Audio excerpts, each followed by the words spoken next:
చెప్పడు శంఖ చక్ర యుగమున్ చేదోయి సంధింపడు ఏ పరివారంబును జీరడు అభ్రగపతిన్ బన్నింపడు ఆ కర్ణికాంతరథమిల్లము చక్కనొత్తడు వివాద ప్రోత్థిత శ్రీ కుచో పరిచేలాంచలమైన వీడడు గజ ప్రాణావనోత్సాహి.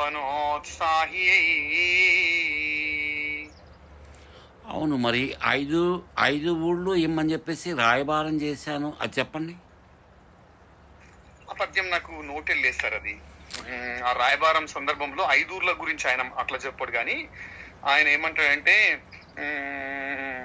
తను చెప్పేది ఎట్లుంటదండి, సారపు ధర్మము విమల సత్యము పాపము చేత బొంకుచే పారము ముట్టలేక చెడబారినదైన అవస్థ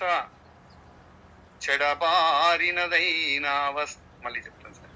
సారపు ధర్మము విమల సత్యము పాపము చేత బొంకుచే పారము పొందలేక చెడబారినదైన అవస్థ దక్షులెవారలుపేక్ష చేసిరి అది వారల చేటగుగాని ధర్మ నిస్తారకమయ్యు సత్య శుభదాయకమయ్యును దైవముండెడు.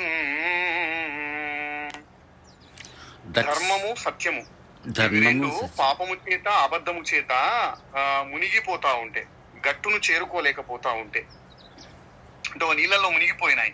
ధర్మము సత్యము ఇవి రెండు మునిగిపోయినాయి. అక్కడ గట్టు మీద చాలా మంది ఉండి చూస్తున్నారు. మరి వాళ్లకు ఆ సత్యాన్ని ధర్మాన్ని రక్షించే శక్తి ఉండి కూడా ఆ సత్యమును ధర్మాన్ని గట్టుకు చేర్చలేకపోతున్నారు వీళ్ళు.